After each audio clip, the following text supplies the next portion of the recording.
Este es El Mundo del Derecho y el Derecho en el Mundo, un programa de análisis, comentarios y discusiones sobre temas de actualidad tratados desde una perspectiva jurídica. Y ahora con ustedes, el doctor Carlos Gabuardi. Bienvenidos a su programa El Mundo del Derecho y el Derecho en el Mundo.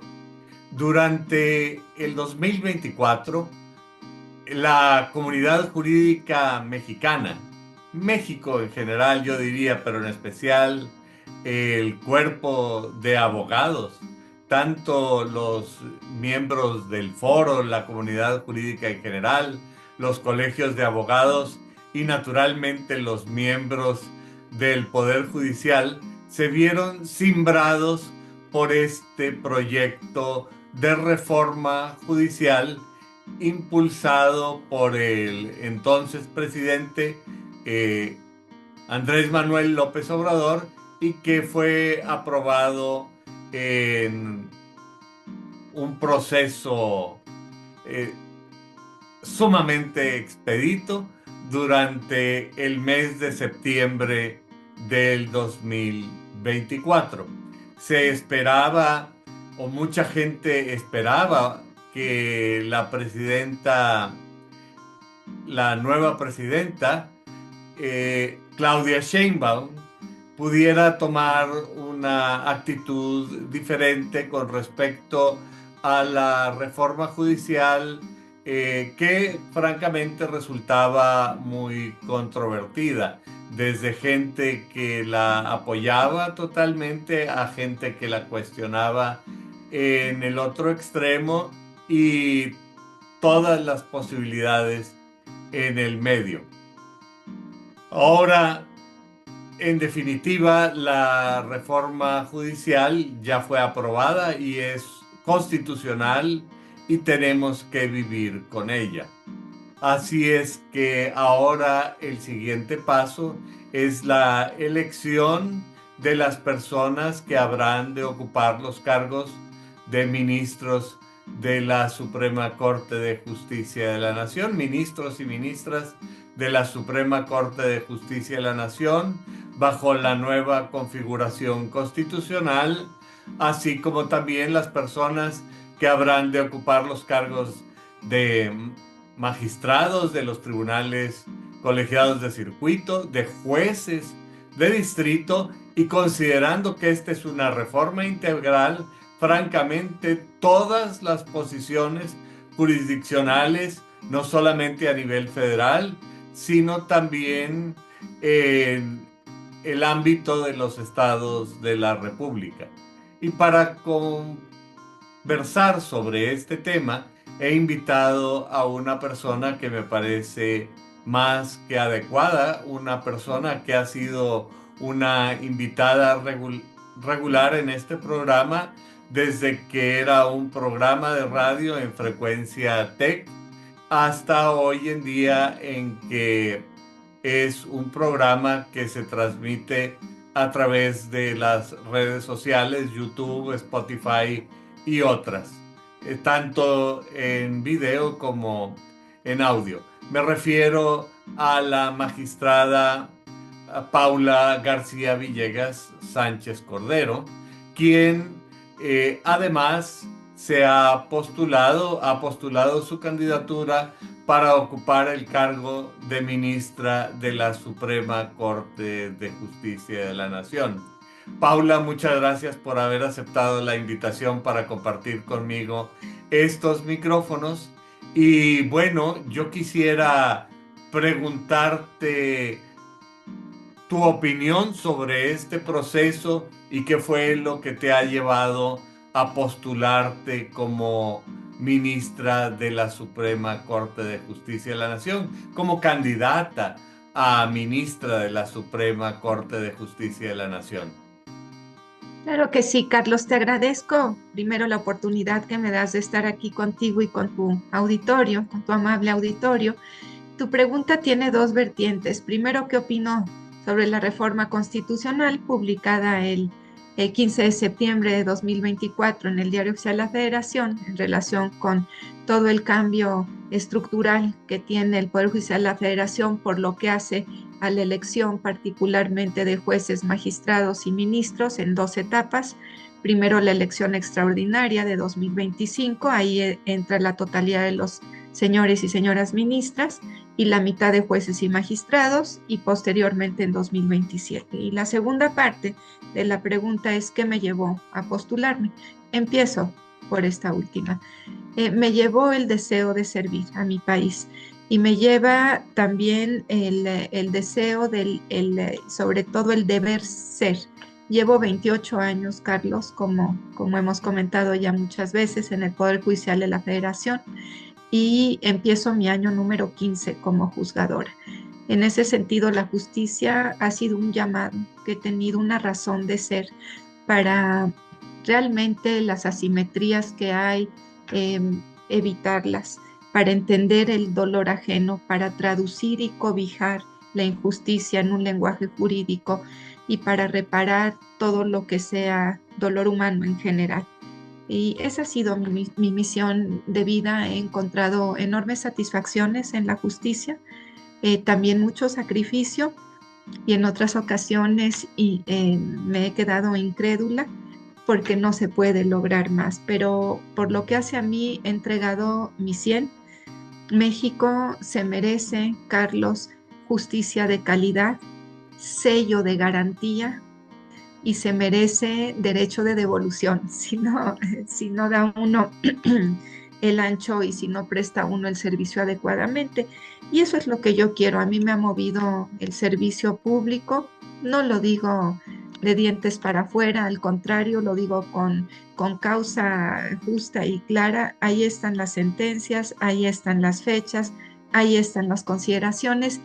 Y con lo muy incómoda que me siento de hablar en primera persona el singular, porque no estoy acostumbrada y tampoco me gusta, que yo sí siento mucho que alabanza en boca propia es vituperio, pero tengo que responder en este momento a las preguntas.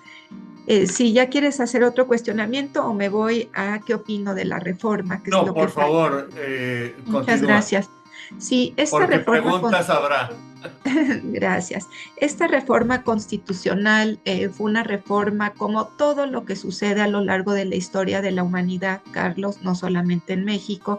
La historia va teniendo periodos y marcas dentro de cada periodo a lo largo de todos los países y de toda la historia, a lo largo y ancho. Normalmente la historia, lo sabemos bien, ha sido contada por los vencedores, como dicen los historiadores, nunca por los vencidos. Y son etapas interesantes, por ejemplo, las que se han dado desde la Ilustración hasta el Renacimiento, en las diversas etapas. El periodo de la Revolución Industrial, luego vinieron, si damos un salto a la historia, también los movimientos estudiantiles, posteriormente dentro del movimiento estudiantil un poquito posterior, la primera gran ola, porque hubo más del feminismo del voto, pero la ola fuerte feminista con la píldora anticonceptiva. En fin, ¿a qué voy, Carlos? Que hay mucha alarma por esta reforma, pero esta reforma obedece, Carlos, también a los cambios naturales, históricos, que tienen las sociedades y que tienen los países. ¿Y por qué me fui a la historia? Porque en algunos años, algunas décadas, algunos siglos, los historiadores van a voltear a ver este periodo y van a ver claramente cómo la sociedad estaba dividida entre quienes estaban a favor de una reforma más sensible, más cercana al pueblo, más sensible a quienes no tuvieron acceso efectivo a la justicia dentro de las sociedades divididas que tenemos, y quienes, por el contrario, la rechazan. Es decir, en algunos años van a ver este periodo de la historia, yo estoy muy consciente de eso, y van a analizarlo los historiadores como parte de un bloque del primer cuarto del siglo XXI concluido. Entonces, en ese sentido también se verá claramente cómo pasó por todas las instancias y las instituciones del Estado mexicano, desde la iniciativa hasta pasar por todo el proceso legislativo, pasó por Cámara de Diputados, de senadores, que a su vez la composición de la Cámara de Diputados y de senadores, Carlos, fue sujeta a revisión jurisdiccional por la Sala Superior del Tribunal Electoral del Poder Judicial de la Federación. Posteriormente llegó, antes de eso, la señora presidenta de la República, una elección presidencial, la primera mujer presidenta de la República en la historia de México, en la historia independiente de México, y posteriormente la aprobación por la Cámara de Diputados Senadores, la mitad más uno de las legislaturas, y luego también lo interesante en acción de inconstitucionalidad por la Corte, si procedía o no procedía a analizar reformas constitucionales, de manera que sí, no hay duda, fue rápida, pero pasó por todas las instancias de las instituciones que el Estado mexicano tiene para avalarla o no. Entonces, cuestionar ahorita algo, seguir resistiéndose como acaba de suspender el Comité de Evaluación del Poder Judicial por 2 suspensiones, está en la página de la Corte que se otorgaron. Es una consecuencia las suspensiones de la reforma constitucional todavía, que ya la Corte ya la definió, Carlos.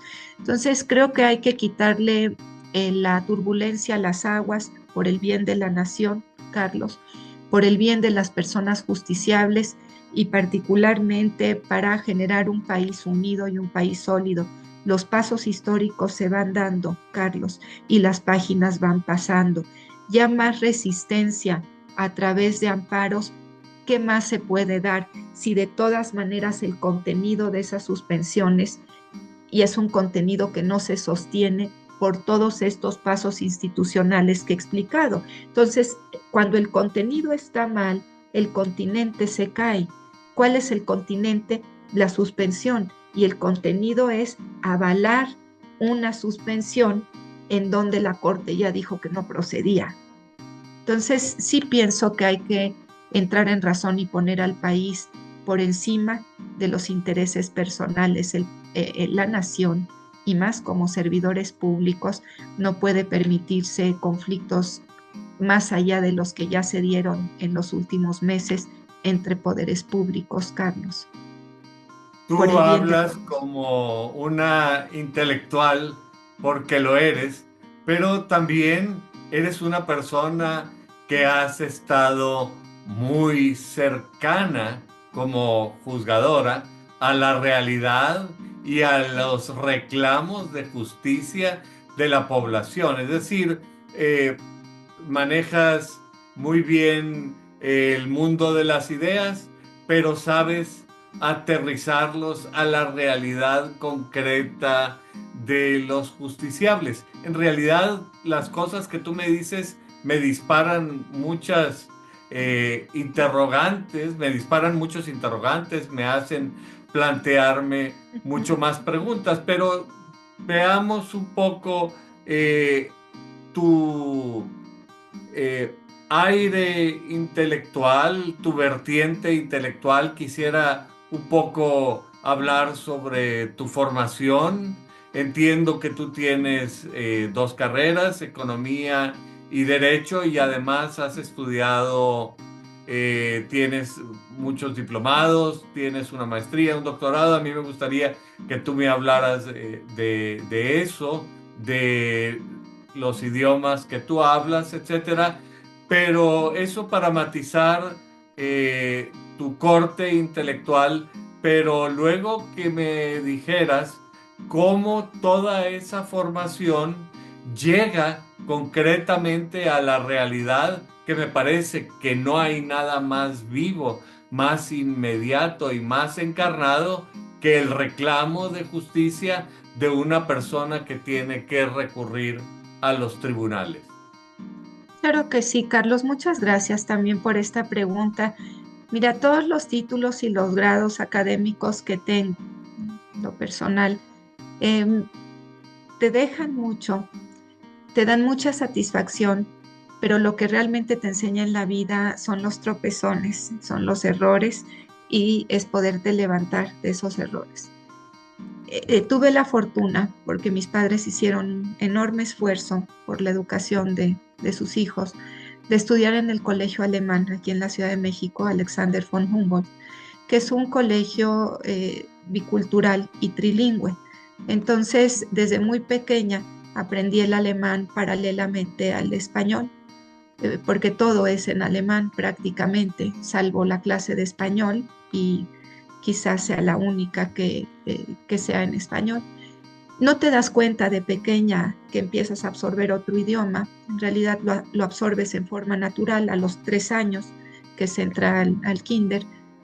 Simplemente mientras más pequeña, mucho mayor tiene el cerebro, absorbe todo y es esa naturalidad que tienen los niños, ¿no? Entonces, logré terminar el colegio alemán con todos los filtros internos que se hacen, porque hay un filtro de primaria, secundaria, desde los 12 añitos, ya sabes que se recortan el número de salones, más o menos en una tercera parte o 2 terceras partes, eran 3 planteles y terminamos en uno, que era el central en ese entonces. Y después de secundaria nuevamente se hace más chico en preparatoria. Yo pasé todos los filtros y eso me dio oportunidad. El colegio tenía pase directo a ciertas universidades.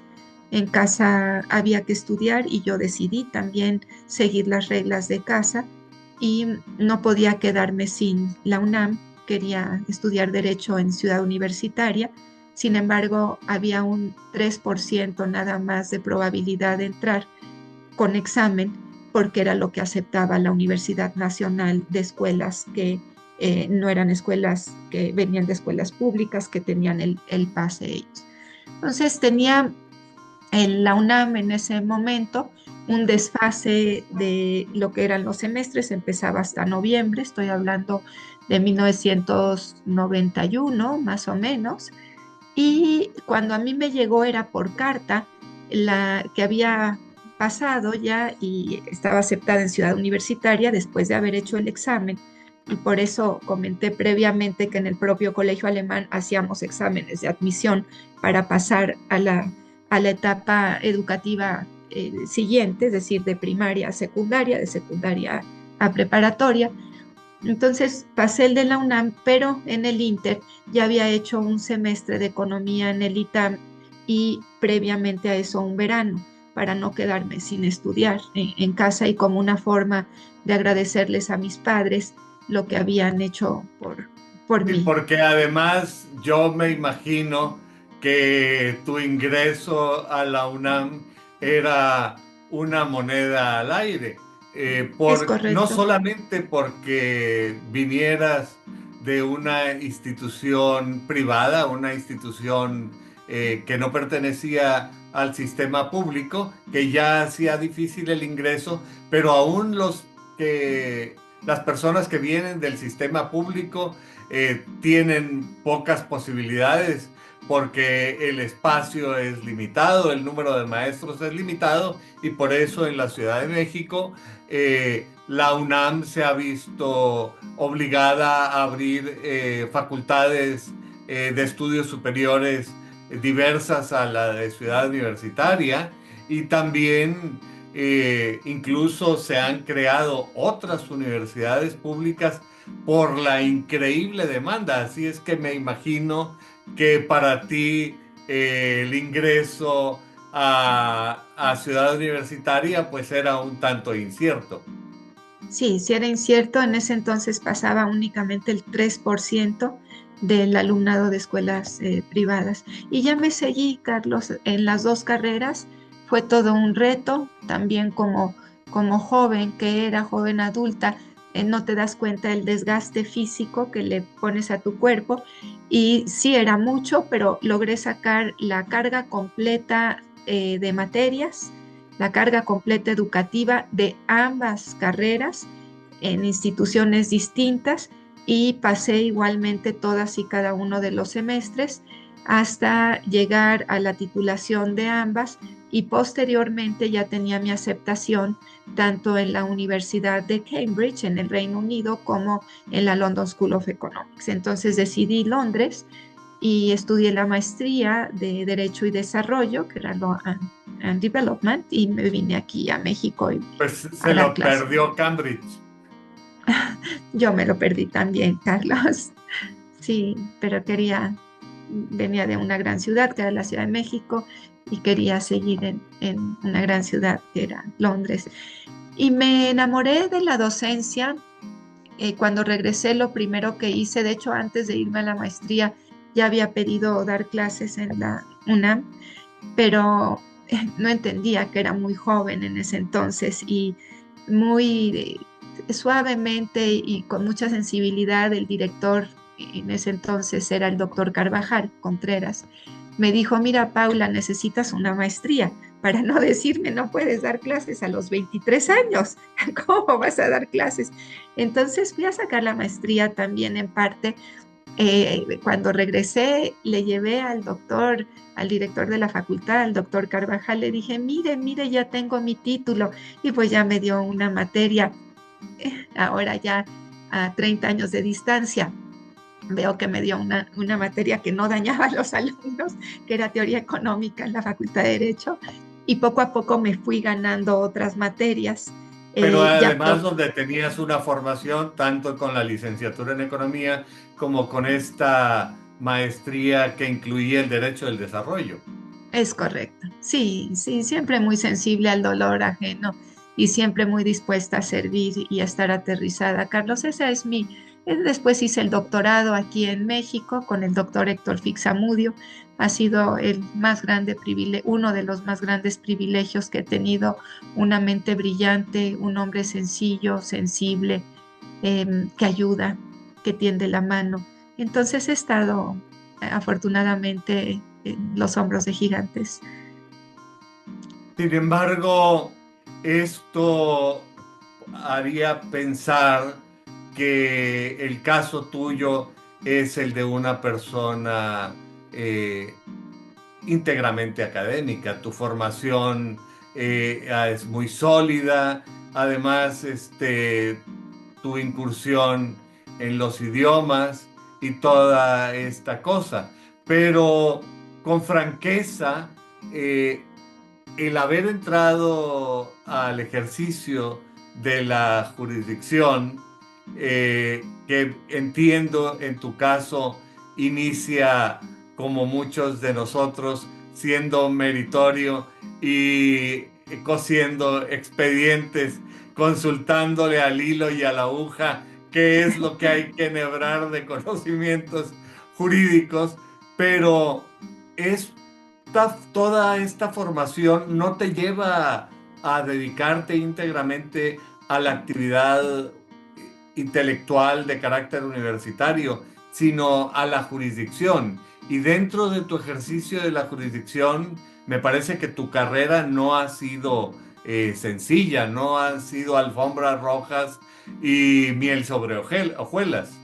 Al contrario, ha sido muy difícil, pero eso me ha dado doble satisfacción también. Yo me he tenido que labrar mi camino y ganar mi lugar de órganos jurisdiccionales que están rezagados, que tienen un mal prestigio social con el foro, con una productividad superior a las más altas, porque cuando me mandan a los peores órganos jurisdiccionales no solamente llego al 100% de productividad, sino llego al 121%, 127% para llevar a los órganos del lugar 17, por ejemplo, en este 11º Tribunal Colegiado en Materia Administrativa, junto con mis compañeros de trabajo. Eso es, si lo quiero subrayar, al lugar 7 en el que se encuentra, de 1.400, casi 1.450 expedientes, a aproximadamente ahorita a 400, con todo ingreso, en un tribunal al que le auxiliaban, le quitaban asuntos, a un tribunal que ahorita nos pusieron, no solamente nos quitaron el auxilio, sino nos ponen a auxiliar a Chihuahua, nos ponen a auxiliar a Nayarit. Entonces sí, son muchos retos. No he tenido un solo privilegio, porque nunca me mandaron con recursos públicos al extranjero. Han habido cursos en Barcelona, en Alicante, ambos en España, cursos en Colombia, cursos en Estados Unidos, en Puerto Rico, en Washington, que son ambos estados de la Unión Americana. en Italia. Pero a mí me gusta, Carlos, yo no lo digo ni victimizándome, yo no voy a ser víctima de la historia. A mí me costó trabajo ganarme mi lugar y me gusta, porque eso me hace sentir satisfecha. Di resultados y di resultados también en servir, Carlos, en servirle a las personas más desfavorecidas socialmente, en las abandonadas, en las marginadas, en las invisibilizadas, Carlos, a quienes nadie volteaba a ver. Ahí estaba yo en primer lugar como juzgadora atendiendo sus reclamos, y también para quienes sufrían o para sectores que estaban en una situación de salud vulnerable, para sectores de niñas, niños y adolescentes, para sectores de mujeres cuando todavía los derechos eran incipientes, para poblaciones originarias, indígenas, también para minorías religiosas, en fin, todos estos sectores donde les llaman categorías sospechosas, que yo no creo que de sospechoso tenga algo, sino básicamente de marginación y de abandono social e institucional, sí. Me entregué a ellas, derechos de los animales he sacado, protección a los bosques. Entonces, me dicen, ¿por qué te dan todos esos asuntos a ti? No es que me los den, por cuestión de turno tocan, Carlos, y yo detecto ese dolor, yo detecto esa situación que demanda la sociedad de cambio en la justicia, la forma en la que se tiene que judicializar un derecho económico, social, cultural y ambiental que antes se decía es programático, no se puede hacer nada. Y yo hacía que se hiciera algo con ese derecho programático, no por mí, Carlos, de veras, por una cuestión de servicio, Carlos, de servicio, de la obligación que tenía de hacer mi trabajo así. Por eso es que se están conociendo las sentencias que que emití hace 15 años hasta ahorita, porque tampoco se trataba de visibilizarlas. Está uno para servir, calladita, además. Bueno, la discreción ha sido una característica de tu persona y también de los miembros de tu familia.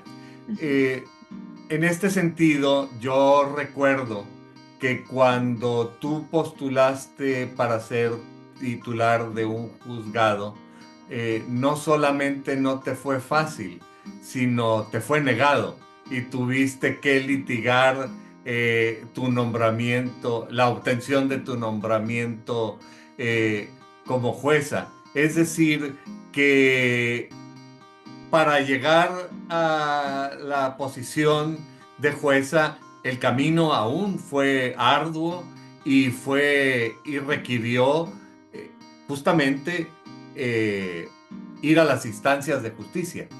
Sí, el peso es mucho, muy superior. Era una parte que en ese momento era mucho más joven, que yo lo aprendí a cargar con posterioridad, esa situación particular que a mí me tocó vivir como parte de mi historia, que es el peso del cuestionamiento social. Hasta antes de que fuera yo cuestionada socialmente, a veces pienso que la sociedad mexicana espera que hijos de grandes personalidades tengan necesariamente que comportarse mal o estar sentados en una silla sin ganarse su trabajo o ser déspotas o ostentarse con poder. Y yo tengo todas, choco con esos perfiles, tengo todo lo contrario a eso. Entonces, había sacado adelante perfectamente mis estudios porque no tenía el peso social del cuestionamiento. Y en cuanto empiezo en la vida pública, el cuestionamiento es: has sido privilegiada, no te mereces nada, hay nepotismo contigo. El peso es tan fuerte, Carlos, que por momentos sientes que la lápida te cala. Entonces, con todo ese peso, ponte a hacer exámenes para juez, con ese peso que otros no tienen. No solamente era la cuestión de estudiar y hacer el examen, sino ese cuestionamiento que te cala los huesos y que te enfría los huesos. Y presenté por primera vez 5 exámenes, pasé hasta el 5º de jueza, y en ese momento recortan plazas, y ahí sí dije, a ver, no peleé una sola pregunta, un solo reactivo, una sola forma de calificar, pero lo que sí solicité es que hubiera principio de legalidad y certeza jurídica. Si en ese examen había 10 plazas, ¿por qué a la mitad del camino una vez pasado los reactivos, habiendo hecho el proyecto con un número, porque fuimos un número ahí, ¿por qué recortan a 6? Y 2, yo quedé en el lugar 6 o 7. ¿Y por qué digo 6 o 7? Porque a gente que ganó de otro concurso, con otras reglas, con otros sinodales, con otro proyecto de sentencia, con esa calificación, pero con bases distintas, lo meten, que ganaron el recurso en la corte, los meten a este concurso. Entonces, uno estuvo con una calificación más alta y desplazó a todos, el otro más baja que yo, pero de todas maneras, ahí me desplaza para abajo de los primeros 6, porque lo metieron de otro concurso. Entonces, las 7 personas con recursos iguales, porque nos juntamos las 7, cada uno hizo un argumento, era el mismo recurso, lo presentamos. Ahora, ¿quién fue la cuestionada? En lo individual nada más, yo.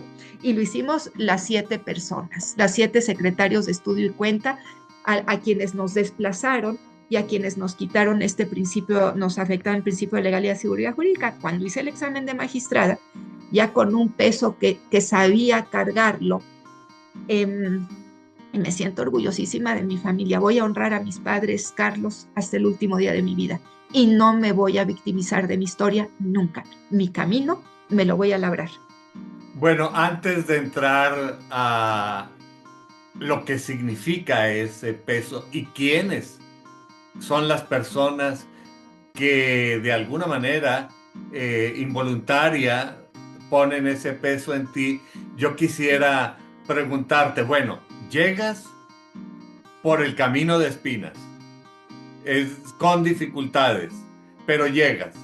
Y una vez que llegas a cualquier puesto, me refiero desde el puesto más mínimo de coser expedientes hasta llevar a hacer encargos, proyectar sentencias, llevar secretarías, ser jueza, posteriormente magistrada, llegas.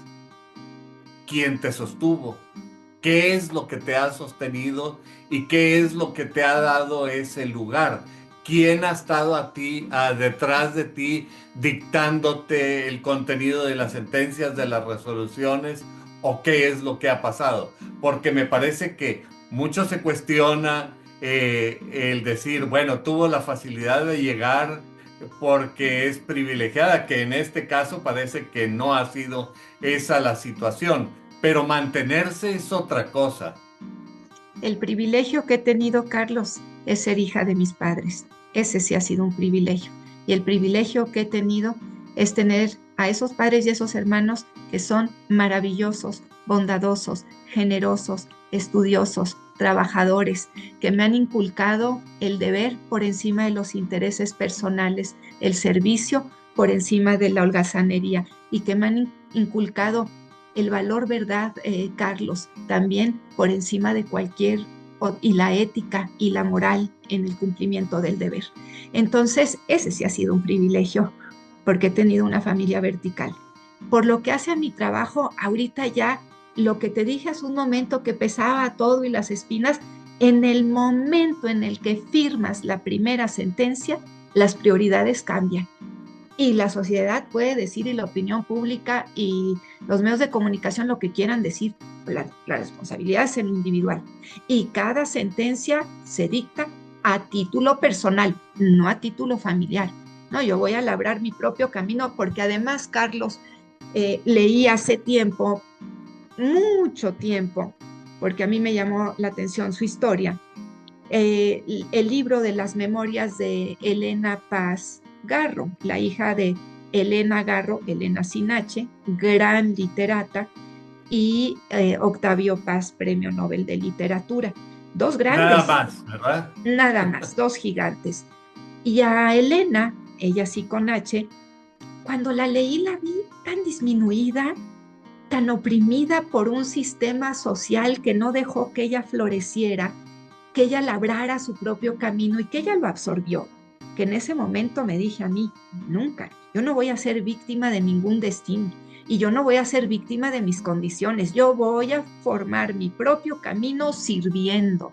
y voy a hacerlo entregándome a la justicia y al justiciable y a los más débiles y trabajando dando mi 100. Cada sentencia, Carlos, la dicto como si fuera la última oportunidad que tuviera de servir. ¿Qué tal si no hay un mañana para poder dar mi 100? ¿Qué tal si no hay un después para poder decir aquí abro camino? He abierto camino con animales, familia multiespecie, defensa de delfines, de animales de la vida silvestre, pero desde hace 15 años, empiezo mi año 15 como juzgadora, no ahorita. Ahorita el tiempo me ha dado la razón, pero al principio recibía unos golpes, Carlos, que me sentaban, porque como fui pionera, recibe el Sí, golpe de la... atreverse a ser diferente y a ser auténtico Tiene se un costo cobra caro y se paga caro. carísimo. Se paga carísimo y en este país también. Pero yo sabía que habría camino, Carlos. Yo sabía que yo rompía la ola en algunos temas solita, porque la corte, ahorita ya van a ser, ya no van a ser 9, pero eran 11 de 95 a la fecha. Eran 11 y era el máximo tribunal, pero en solitaria como juez, romper la ola. La primera sentencia, la que llegó a la corte del apellido materno antes que el paterno a elección de los padres, esa es una sentencia de la jueza segunda de distrito en materia administrativa del primer circuito. Esa fue mi sentencia y tiene toda una historia. Quería pasar del sistema patriarcal al igualitario, pero sacarla en 2015, hace 10 años, el feminismo era otro y la lucha de los derechos de igualdad y no discriminación otra. Y tiene toda su historia de por qué y cómo llegó a la corte.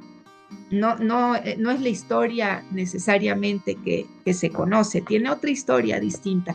Lo mismo en derechos de animales, lo mismo en cuestiones de trabajadoras sexuales para su defensa, para que no estuvieran invisibilizadas, de braceros que se fueron a la Segunda Guerra Mundial. ¿A qué voy, Carlos? Que cada sentencia la emito como si la vida me estuviera dando esa única oportunidad para servir. Entonces, por eso es que naturalmente, sin buscarlo, nunca quise destacar, jamás, Carlos, nunca quise llamar la atención. De hecho, hasta ahorita que estoy postulada para ministra, que ni siquiera sé por qué viene después una insaculación y luego la votación, es decir, nada es cierto, todo es incierto, nada lo tienes con certeza garantizado. Hasta ahorita se están visibilizando y estoy sacando las sentencias. Nunca antes lo había hecho, Carlos, y sabía, porque sí lo sabes, qué es lo que había hecho por la justicia. Por eso yo siempre decía, si me voy, en cualquier momento, yo me voy con la satisfacción del deber cumplido. Bueno, cada cosa que platicamos tiene por lo menos dos aristas. Y tú has hecho mucho énfasis en el peso de los padres y particularmente te referías al caso de Elena Paz Garro. Es decir, la presión social, en lugar de promover a las nuevas generaciones, parece que condena a los hijos de personas destacadas. Y en este caso creo que hay que ponerle nombre y apellido a las cosas. Y a ti muchas personas te descalifican porque eres hija de la ministra Olga Sánchez Cordero. Y en este sentido, a mí me entra la curiosidad.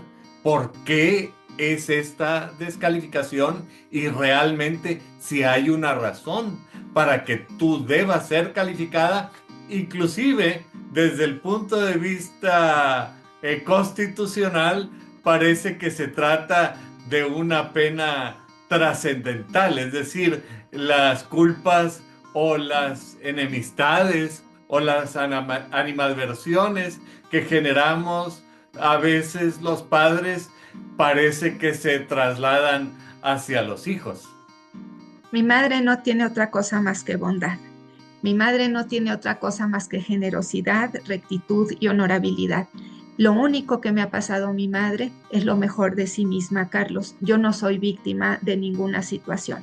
¿Por qué me descalifican con eso? Pues porque no quieren rivales, más bien, y porque no quieren que una candidata que sabe el oficio, que lo conoce y que ha destacado, sea parte de un grupo muy, muy pequeño que van a ser 9 ministros, 4 de ellos hombres y 5 mujeres. No hay otra explicación, porque además mi madre dejó el Poder Judicial, dejó la Corte hace 10 años, salió en 2015. Entonces, que digan que lo he ganado todo y que hay nepotismo, en ese orden de ideas, Carlos, y bajo ese razonamiento, yo no tendría derecho ni a vivir siquiera, ni a haber nacido.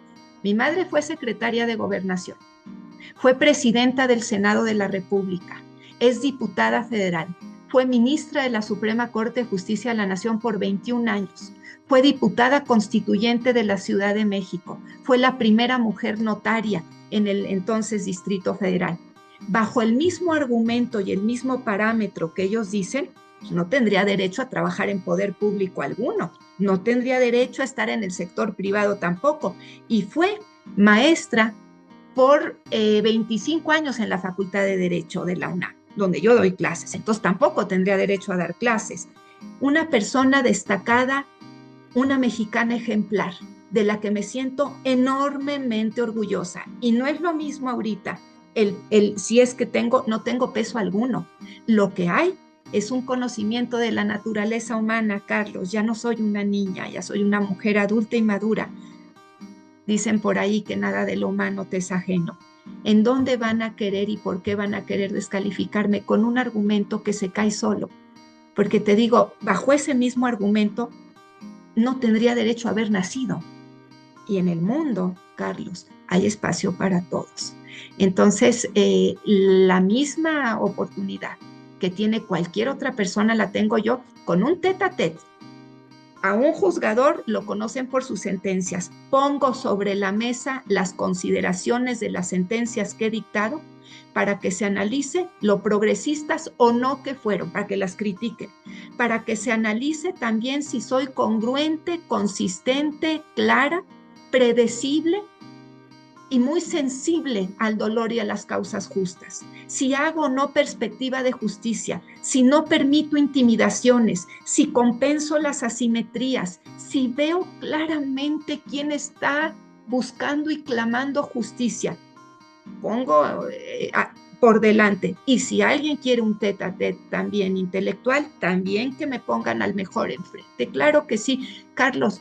Te repito y subrayo esto, no voy a ser víctima de nada ni de nadie, porque yo lo decidí ya, porque yo no voy a tener una historia en donde yo llegue al final de mi, perdón que hable tanto en primera persona en singular, en donde llegue al final de mis días diciendo, es que me fue muy mal, es que no, aquí si quiero azul celeste que me cueste, como me ha costado, por eso no le debo nada a nadie, Carlos, todo lo he ganado trabajando con esfuerzo, y del orgullo de mis padres estaré siempre orgullosa de ellos y agradecida con ellos. No me han dejado peso alguno, Carlos, me han dejado pura miel en mi vida.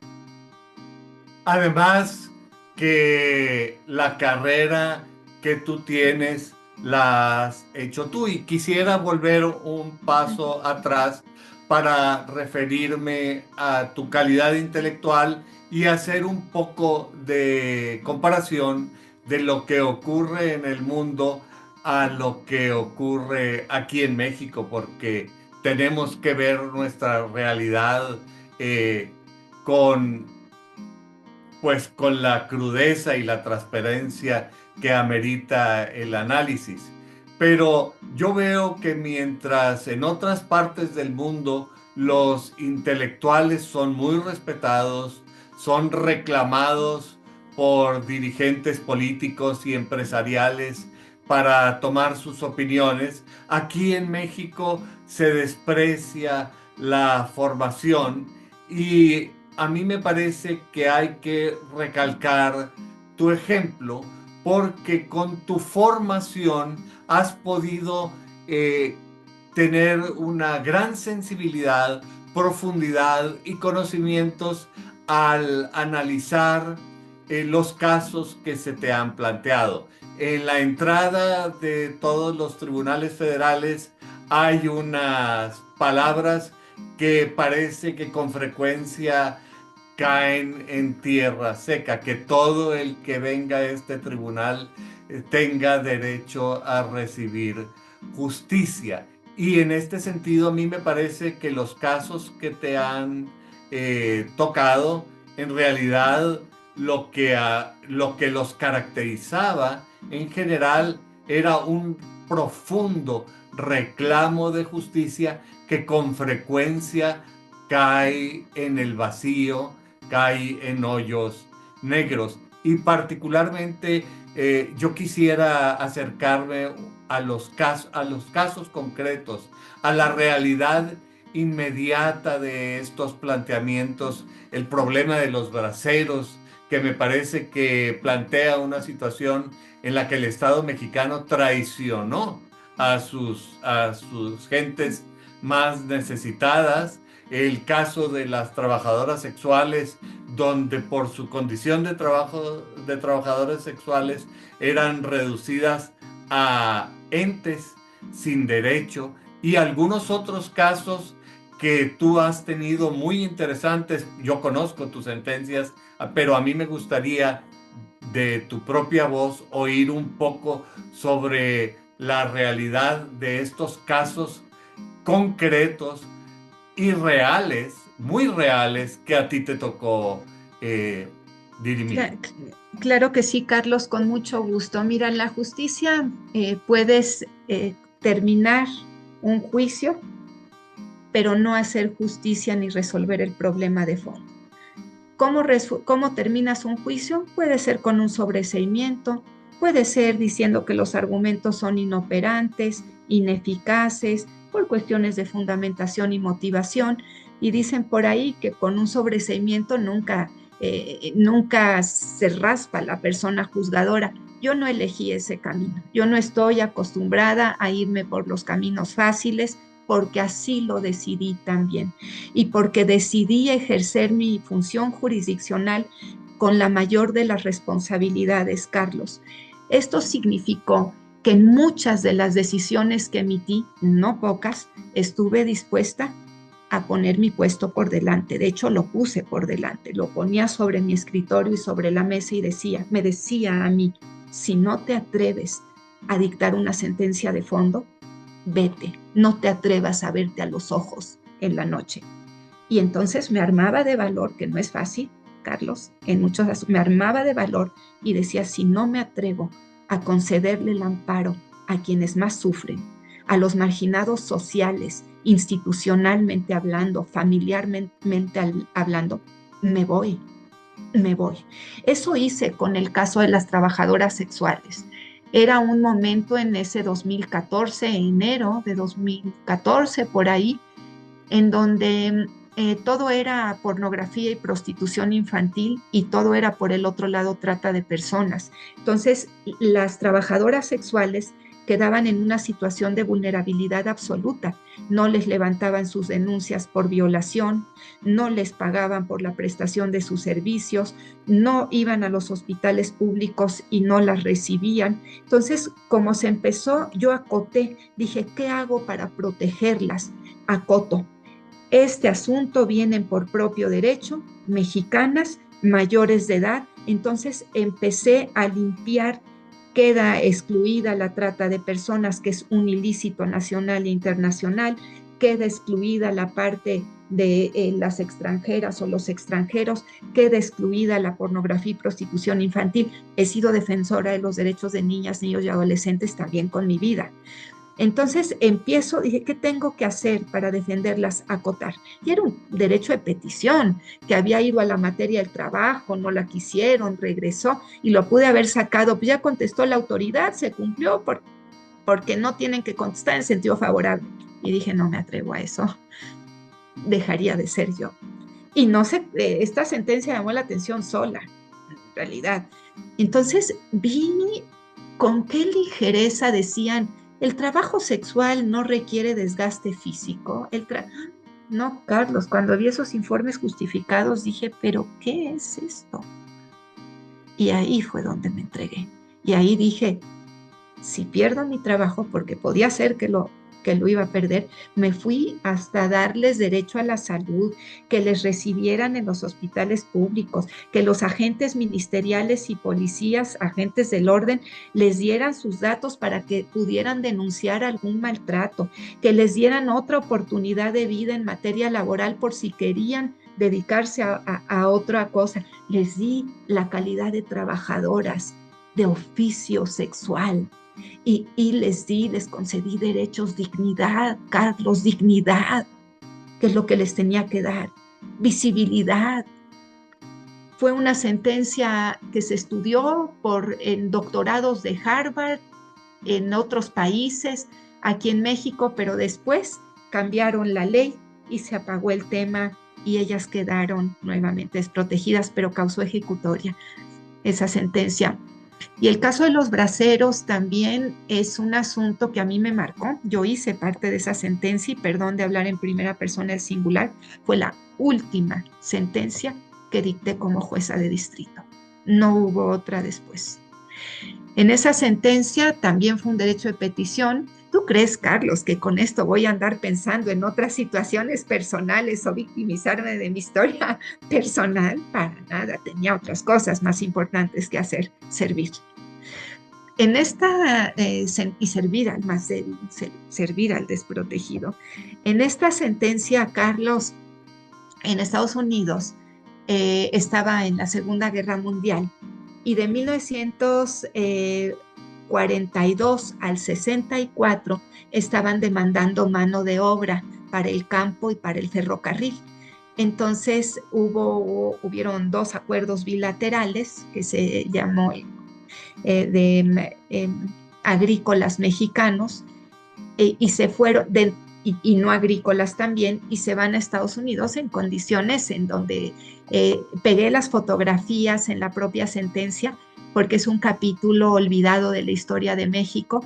Las sentencias son públicas y son documentos oficiales que están en los archivos de la nación, en la parte del Poder Judicial, y en ese sentido quería dejar asentado porque quisieron borrar ese capítulo. Se hizo un fideicomiso en el año 2000, les dieron dádivas, pero a ellos, a los migrantes mexicanos, los más pobres, Carlos, dentro de los pobres, los más marginados dentro de los marginados, quienes no tenían ni siquiera una parcela y tenían que comprar semillas y bien les iba. El gobierno, con el acuerdo bilateral, les descontaba el 10% de su sueldo, producto de su trabajo, Carlos, de lo ya devengado. Y no era una donación ni una dádiva gratuita de parte del gobierno. No lo era. No lo era. Era descuento de producto de su trabajo. Y ese dinero se iba a un banco norteamericano, ahí lo tenían que depositar los patrones norteamericanos y se venía al Banco Nacional de Crédito Agrícola. Terminó siendo todo el presupuesto de egreso de un país. Y el gobierno hace décadas, el gobierno que haya estado, tomó ese dinero, la totalidad. Cuando regresan los braceros, como se les llamaba, a su país, a México, y piden el ahorro, ese ahorro campesino, porque fue el programa de ahorro campesino, así se llamó, con el 10% de descuento de su sueldo. Cuando ellos se van a Estados Unidos, las fotos que están en las sentencias y que dejé ahí, los desvestían y les ponían spray, los fumigaban, se cubrían sus partes íntimas con los documentos oficiales. 5 millones de mexicanos los inyectaban también, les revisaban dientes y el resto del cuerpo para ver en qué condiciones se iban, y yo lo dejé en la sentencia, Carlos. Esas imágenes que tú me cuentas me parecen casi idénticas a las que ocurrían en los campos de concentración de la Alemania nazi. Es decir, estamos hablando de que México permitía que se dejara a sus nacionales. Eso sucedió, Carlos, esa fue parte de la historia, y a mí lo que más tristeza me dio, que como jueza no lo iba a permitir. Así fuera, Carlos, el último asunto que dictara en mi calidad de juzgadora, porque te digo que son varios, no es nada más el de las trabajadoras sexuales y el de los braceros. En casi todos los fuertes, los difíciles, no me voy por un sobreseimiento, Carlos, me voy por el lado difícil, pero me voy por el lado en el que estoy obligada como juzgadora federal a actuar. Y lo que sucedió cuando el gobierno empieza a decir, no, es que ya se les dio y se hizo el fideicomiso. ¿Cómo? Si desaparecieron el dinero era de ellos, no del gobierno. Era producto de su ahorro, porque era de los más pobres dentro de los más pobres. Se los tienen que devolver. No ha sido la primera vez que los dineros del ahorro del público desaparecen misteriosamente, pero realmente se requerirían mucho más jueces y magistrados federales que tuvieran el valor que tú has tenido al dictar esas sentencias tan importantes. Tú me hablas de la historia porque tú tienes esa particular sensibilidad, la sensibilidad del historiador. Y cuando hablábamos sobre la reforma judicial, el análisis de la reforma judicial, tú decías, bueno, se discutirá sobre estos temas a través del ojo de la historia. Pero esto no será de inmediato porque realmente la inmediatez te hace perder sensibilidad. Será el análisis de lo que pasó, será dentro de 100, 150 años, 200, pasaron casi 300 años para que don Miguel León Portilla escribiera La visión de los vencidos. Es decir, los ganadores escriben la historia, escriben, yo diría, los relatos, mientras pueden escribirlas. Pero al final, los historiadores harán la labor de contar también qué había del otro lado de la moneda. Lo cierto es que ahorita tenemos que vivir con la inmediatez de nuestra realidad y nuestra realidad inmediata nos dice que en agosto se van a elegir a los miembros de la Suprema Corte de Justicia de la Nación, se van a escoger, se van a votar a la mitad de los magistrados y jueces de distrito que ya han iniciado los procesos en los poderes judiciales de los estados. Y a mí me llama la atención una cosa: vuelves a escoger el camino de espinas, porque si tú decides postularte para ministra de la Suprema Corte de Justicia de la Nación, ni siquiera vas a tener el mismo sueldo que tienes ahorita. No, al va a ser contrario. menos, va a ser menor. Sí, porque a mí me llama el llamado de justicia y arreglar las cosas, Carlos. Sí va a ser menor el sueldo, efectivamente. Es únicamente el ideal de justicia con el que crecí, con el que soñé siendo estudiante, con el que viví y que he hecho ese grito de justicia, lo he materializado. Yo he visto, Carlos, que el pueblo de México sí merece autoridades totalmente probas, autoridades también comprometidas, autoridades expeditas que atiendan con los más altos estándares de calidad. Eso merecemos y eso merecen los mexicanos, eso merece el pueblo de México realmente. Y es lo que yo quiero dar. No ha sido fácil, Carlos, tampoco, porque no todas las personas dentro del Poder Judicial han sido probas tampoco. Desde cargos de actuarios, por ejemplo, que cambian el reloj checador, que ponen una fecha y el justiciable recibe en otra, y hay asimetría procesal la que están generando. Y enfrentarse a ese tipo de faltas de probidad, pues sí te pone en una situación también complicada. Lo mejor es decir, no veo y no, aquí nadie vio y no te pones problemas, pero yo también los he abordado. Entonces sí, lo mismo, siempre he escogido el camino difícil. Además a decir, ¿y dónde está la racionalidad de esto?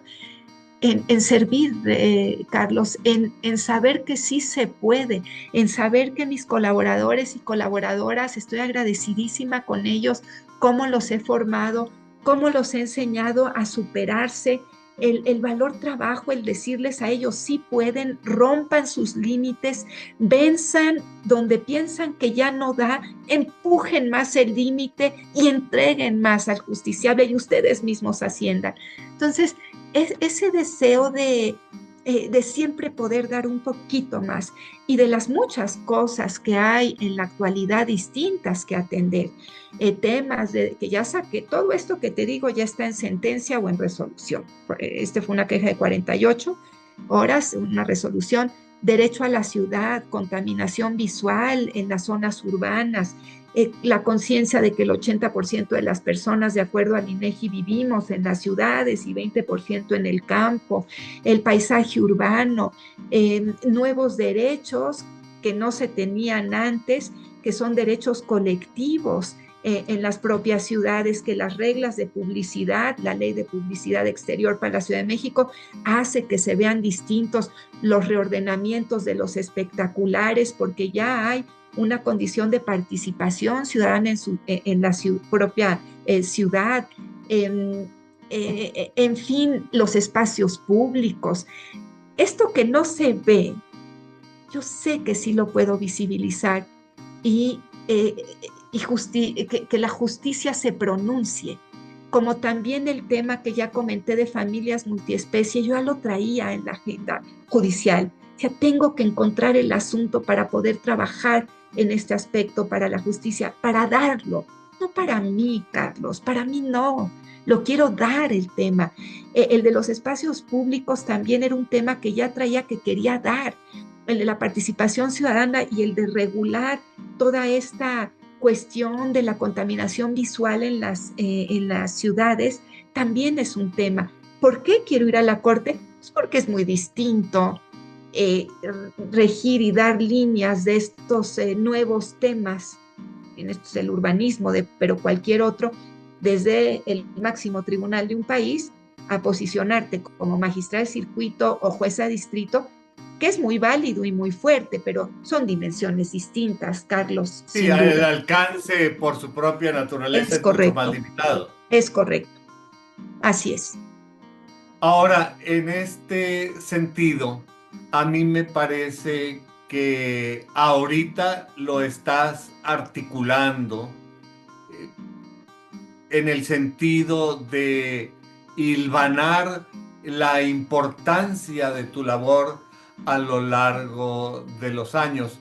Pero a mí me parece muy importante destacar que tus palabras están respaldadas por el contenido de tu actuación y particularmente por el contenido de tus sentencias, que además son públicas y consultables.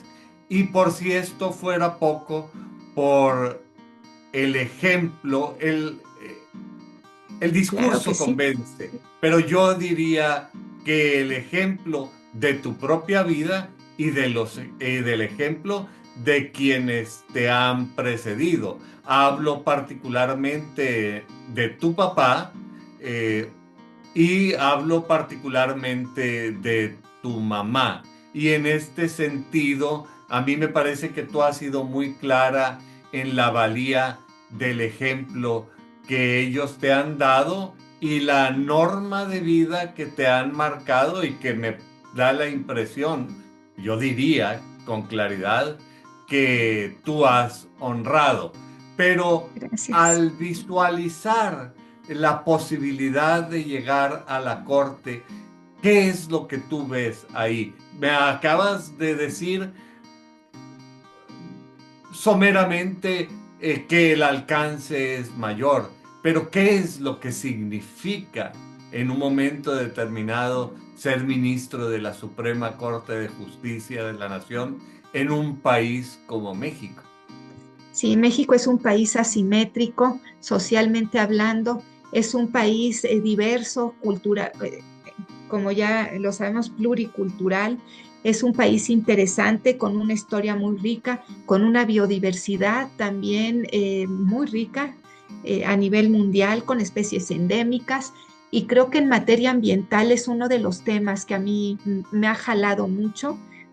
Volviendo al primer aspecto que comentaste, sí, mis pilares son mi madre y mi padre, pero al margen de mis pilares, mi propia trayectoria, mis propias sentencias, tenerlos a ellos, honrarlos con mi trabajo, es algo que yo también lo veo todos los días. Yo los tengo que honrar con mi trabajo. Tiene que tener, tengo que tener muy consciente también que lo que yo haga sí tiene un efecto en mi familia. Y una vez dicho esto, ¿qué quiero hacer de la corte? Y que no dejaré de pensar así, Carlos, tampoco. Nunca, siempre los voy a honrar. Porque tendrías que dejar de ser tú misma. Siempre los voy a honrar. Además, te voy a decir una cosa, los aciertos que tengo, se los debo a ellos. Los defectos y errores, a título individual, son míos. ¿Qué quiero en la corte? Quiero el tema ambiental, Carlos. Es uno de los aspectos donde he trabajado también. Me dicen mis colaboradores, es que usted protege hasta las hojas de un árbol. Sí, he protegido a bosques. La Corte Interamericana de Derechos Humanos ya les dio personalidad jurídica, pero ya los había protegido yo antes. El acuerdo de Escazú apenas se firmó hace unos años, se ratificó por México. Yo ya había concedido también en 2013, me parece, el acceso a la información en el Nevado de Toluca, que ese fue otro asunto. Vaya que se me caía el cielo a pedazos del peso que traía en ese asunto encima. Imagínate, Sí, porque nada de más. pronto hay muchos intereses Sin duda. que no son totalmente legítimos, pero que ahí están presentes. Claro que tienes razón, hay intereses económicos, hay intereses políticos, hay intereses sociales, hay intereses internacionales, claro que los hay. Eh, y sientes el peso, te cimbra tantito y te achaparra tantito porque el suelo se baja, pero en esos asuntos justamente es en donde se mide el tamaño de una persona. Tú mides a una persona en los momentos difíciles, Carlos, no la mides en los momentos fáciles o en donde las olas no hay mayor tormenta.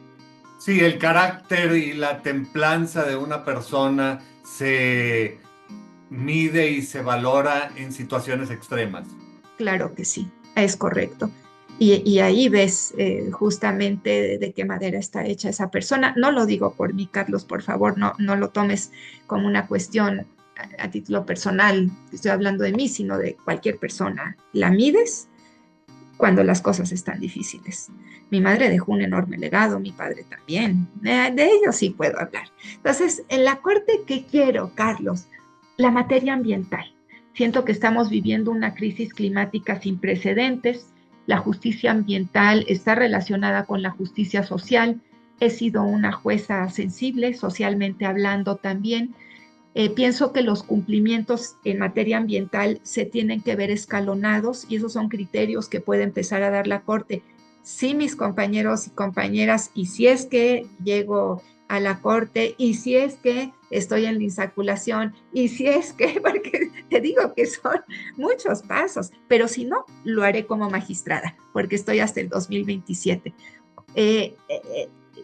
Es decir, cumplimientos Siempre es escalonados. un paso tras otro. Es decir, no suceden las cosas, no son tiros largos, sino son pasos lentos y seguros. Sí, es correcto. Pero te digo, aún así hasta el 27, que quisiera en la corte, lo que voy a hacer en algún momento como magistrada, si es que no quedo en la corte, pero que los cumplimientos sean cumplimientos en donde el juez de distrito en materia ambiental no tenga por cumplida una sentencia que aparte ya las hice así, Carlos, ya las dicté en ese sentido, de reordenamiento urbano, de asentamientos humanos irregulares, en donde se ordena también no solamente el derecho a la vivienda de ellos, sino restablecer, reparar la zona ecológica lastimada por la mano del hombre, que eso lleva a veces décadas o inclusive siglos. ¿Cuánto tarda un bosque en ser un bosque como los que se están quemando ahorita en California? ¿No? Siglos, Carlos, estamos hablando de siglos. Tú que eres ahí de Nuevo León, porque sabes que mi padre, yo tengo un cuarto de sangre de allá, de Nuevo Y León, de porque raigambre neoleonesa, ¿verdad? De General Terán, absolutamente, para ser más específico. yo me siento, un cuarto de mi sangre es de Nuevo León y me siento muy orgullosa y mi padre ama su tierra. Entonces, tú sabes que tienen años, Y tu mamá tienen. casi por prescripción, Ah, porque se no, la ha también, pasado no, acá a ella ya la cantidad de adoptaron, tiempo. ella ya dijo que también, que también que ella ya se autoentregó a Nuevo León. Entonces, y ella es de Coahuila, la parte de su mamá es de Coahuila, entonces tengo sangre norteña por la vía paterna y por la vía materna. Y ustedes saben, nosotros sabemos que tenemos árboles milenarios allá en Terán. Hay árboles que tienen, sé que tu auditorio va a decir cómo, que tienen 5,000 años, Carlos, y lo sabes. Está el sabino gordo, fácilmente tendrá cuántos, o 2,000 años tiene, me comentaba un amigo, el sabino gordo tiene, que está en Terán, es un árbol milenario, milenario. Entonces, la protección de bosques y para que se restablezca el daño ecológico causado por la mano del hombre, sí se requiere una situación de cumplimiento escalonado. Eso por un lado, por lo que hace al cumplimiento. Por lo que hace a la materia ambiental también, verla en forma transversal. Ese es uno de los objetivos que tengo. ¿Qué es verla en forma transversal? Que así sea la materia civil, así sea desde luego la materia administrativa, pero en todas las materias se vea si hay una afectación al ambiente o no y oficiosamente se determine en función del principio proambiente, por ejemplo. Entonces, esos son dos temas que tengo, el tema de la justicia alternativa, acercarla a la población más desfavorecida, eh, sin duda alguna para que se resuelvan los conflictos que le llaman justicia cotidiana y justicia ciudadana, cuestiones de arrendamiento inmobiliario, una pensión alimenticia, cuestiones de un pagaré, de cuestiones mercantiles, donde puede haber un facilitador público que se acerque a la gente, que se acerque a que se resuelvan por la vía institucional los conflictos de manera pacífica, y además la mediación y los mecanismos alternativos generan relaciones que se pueden restablecer nuevamente y con eso se cumple el objetivo propiamente del ideal de la justicia. Entonces es otro tema que traigo en la agenda. Llegue o no llegue, Carlos, de todas maneras en la materia civil ya saqué tesis de justicia alternativa junto con mis compañeros y compañera de trabajo, y de todas maneras en la cuestión ambiental aquí en materia administrativa y lo hice en civil, como quiera voy a seguir trabajando en los temas hasta que el destino me preste la posibilidad de servirle a la justicia. Hemos estado hablando con mucha franqueza y tú has sido muy generosa y muy transparente en hablar de algunas situaciones complicadas, el peso que ha significado la carga de ser hija de gente muy destacada. Tu padre, don Eduardo García Villegas, un notario de mucha tradición y raigambre en la Ciudad de México, y de parte de tu mamá, la ministra Olga Sánchez Cordero, eh, también a ella le viene de la sangre. Tu abuelo era un notario destacado, profesor distinguido de la UNAM, autor de importantes libros en materia de Sí, contrato. Pero sí. en ese tiempo todavía no había redes sociales como para quemar a los hijos, porque a tu mamá también le tocaba la carga de ser una hija de una persona sumamente destacada. La familia de ustedes, todos son gente muy distinguida. Tu tío Jorge, además de un notario muy distinguido, un comparatista de primera Internacionalistas. calidad por mérito propio, reconocido alrededor del mundo, quizá más reconocido alrededor del mundo de que lo que es en el propio México, aunque también aquí se le reconoce, pero con esta transparencia y con esta generosidad con la que tú has hablado, yo quisiera hablar de la institución de la Suprema Corte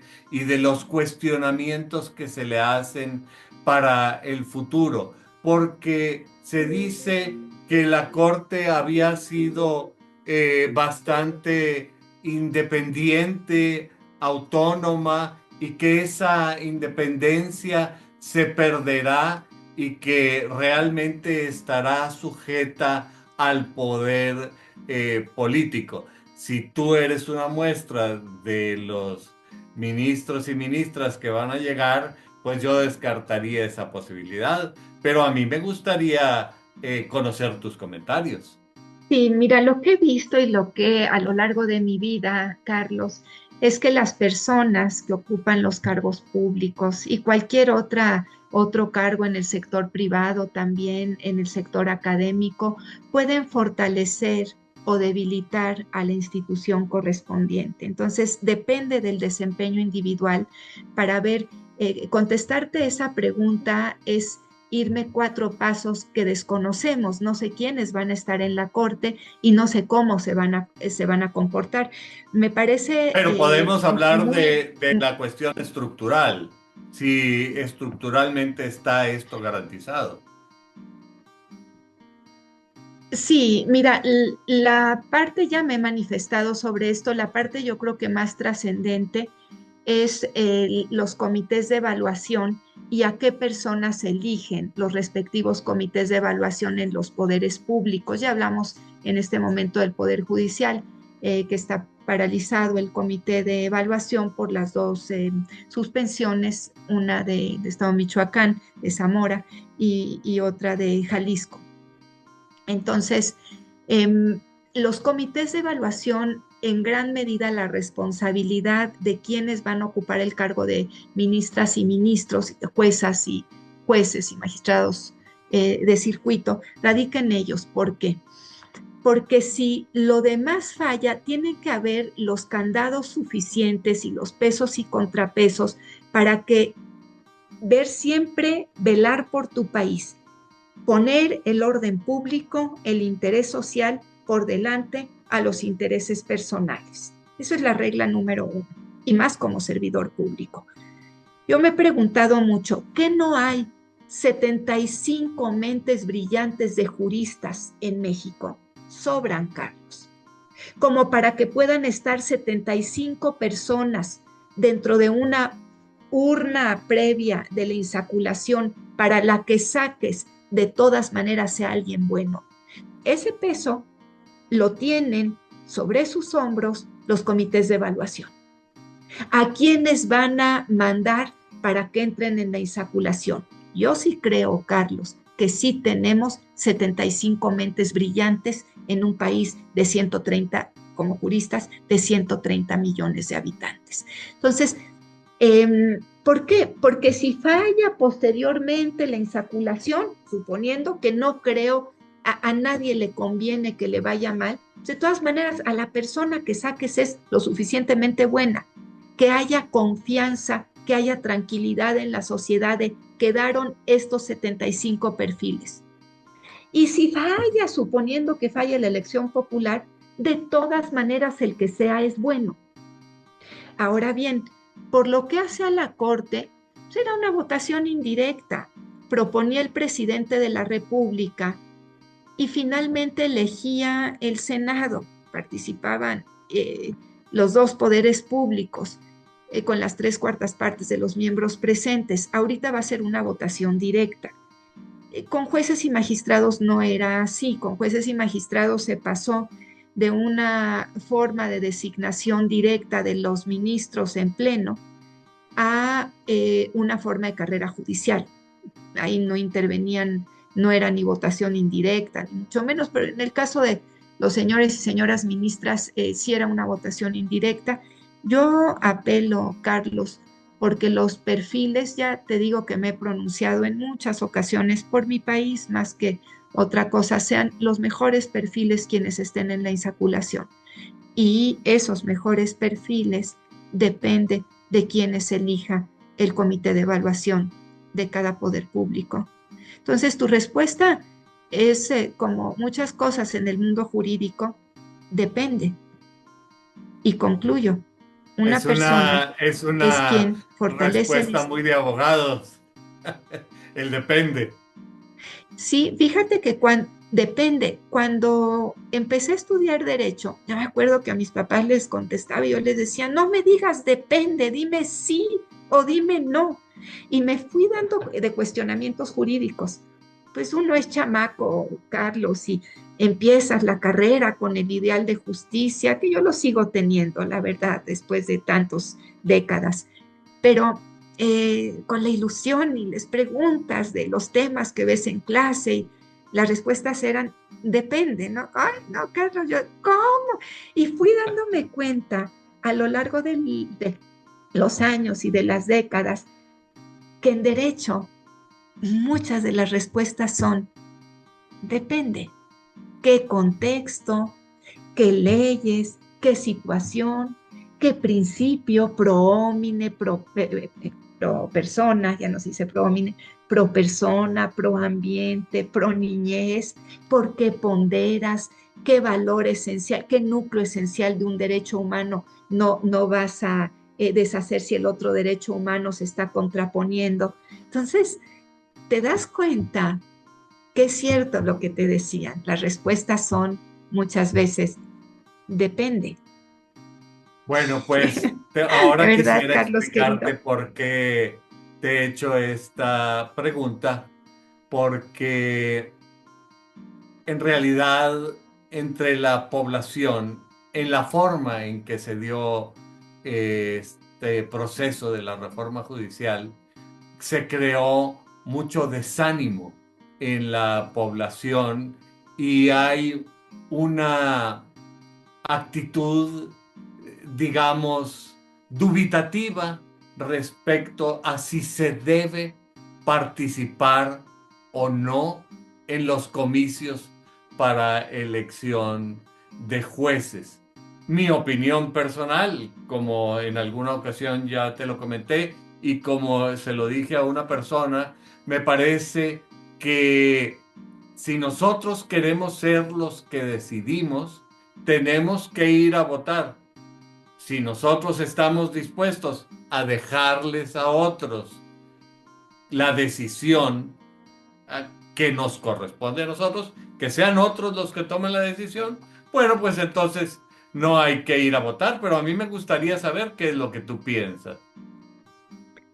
Desde luego que hay que ir a votar, es un deber ciudadano, Carlos, y somos destinatarios de lo que nosotros busquemos como país en función de la mayor o menor participación que tengamos en aquellas decisiones que la ley nos da esa fuerza ciudadana. Si la ley les está dando a los ciudadanos ahorita que elijan a sus ministros y ministras, pues ejerzamos ese poder ciudadano que nos está dando en el siglo XXI, concluyendo el primer cuarto, en las nuevas reglas constitucionales, con un perfil que tiene este primer cuarto concluido muy particular de participación ciudadana a nivel mundial, no solamente en México. Pues démonos cuenta que los siglos van cambiando y las estructuras sociales también. Eh, con la cuestión que te digo que hay que ver quiénes están dentro de las boletas, pero sí tenemos las suficientes mentes brillantes, honorables también, verticales, que se necesita mucho eso, se necesita honorabilidad también, se necesita verticalidad y se necesita visión de Estado, Carlos. Lo que ha faltado en estos meses ha sido una visión de Estado para que los conflictos entre poderes públicos ya dejen de ser un tema nacional. Poner por enfrente la unidad, dejar atrás, la reforma ya está. Las instancias ya la analizaron correspondientes, las instituciones del Estado mexicano. Ahora tenemos que ver para adelante, Carlos. Se hizo todo lo que se pudo hacer en los momentos en los que se determinó y trabajemos por el país. También, sin duda alguna, te lo digo, quede o no quede como ministra yo. Me quedan 2 años como magistrada, ¿no? Y como ministra puedo hacer mucho más, Carlos. Pero si no, hay muchos otros temas que hacer y que atender. Lo cierto es que cada uno de tus comentarios me parece tierra fértil como para seguir conversando y como para Gracias. seguirte preguntando que como intelectual que eres y como ministra, y como magistrada, como jueza, constantemente recibías cuestionamientos no solamente de los litigantes, sino también del público. Pero lo cierto es que por la naturaleza de este programa tenemos que dar un Acabarlo. cierre a nuestra conversación, independientemente de que posteriormente nos podemos volver a reunir a seguir conversando. Pero al vernos en la necesidad de cerrar nuestra reunión del día de hoy, a mí me gustaría que antes de concluir tú pudieras dirigir un mensaje para el público que semana a semana nos hace el favor de acompañarnos en este programa. Sí, muchas gracias, Carlos, primero por permitirme hablar contigo y con tu público.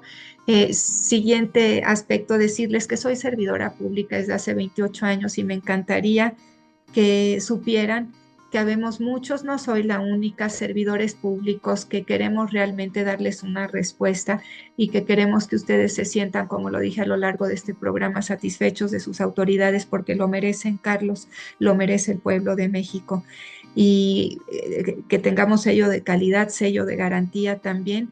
Y como te dije, si se aceptan devoluciones y tranquilidad, Carlos, lo, lo queremos, lo necesitamos en el país, necesitamos que empiece a haber confianza, que empiece a haber certidumbre, que empiece a haber acato a la legalidad, pero no veo las aguas, te lo confieso, con ese ánimo en ciertos sectores de que se tranquilicen, sino que las agitan aún más. Eh, Ahora sí que hay que tener esa visión de, voy a usar la palabra que se usaba hace tiempo, de sosegarse, que decían sosiégate, para que las aguas se tranquilicen, cuando menos a nivel nacional, que sí hace falta eso, Carlos, porque no lo veo tan cercano, con tanta voluntad. Tendrán en mí la voluntad de que haré mi máximo esfuerzo desde donde esté para que las aguas agitadas se tranquilicen en mi país, que es mi país al que me debo, que son ustedes. Sí, Carlos. Pues me parece que este mensaje a la tranquilidad y a reunir fuerzas alrededor de un proyecto de nación que es el proyecto nuestro proyecto común, ese proyecto que se llama México, me parece que es un llamado muy importante Sí. para consolidar fuerzas al interior, porque en el ámbito internacional parece que las cosas pintan muy intranquilas. Es Al correcto, punto perdóname, te es interrumpí. correcto lo que dices, es correcto. Por eso es que uno de mis frases es, sola no puedo, pero juntos sí. Muchas gracias, Pablo. Me parece que esta es una frase que termina de rematar, amarra perfectamente el mensaje que acabas de dar y yo creo que todo el sentido de nuestra conversación. Y al público que semana a semana nos hace el favor de acompañarnos en este programa, les recuerdo que su opinión es muy importante para nosotros y que es de nuestro particular interés tratar aquellos temas que les signifiquen directamente algo. A la doctora Paula María García Villegas Sánchez Cordero, mi agradecimiento, y creo que es muy importante que unamos fuerzas alrededor de este proyecto común nuestro que es México. Muchas gracias, Paula. Aprecio tu generosidad, tu apertura y tu amistad. Siempre, Carlos, la tendrás con permiso y gracias, Carlos. Un saludo cordial. Igualmente.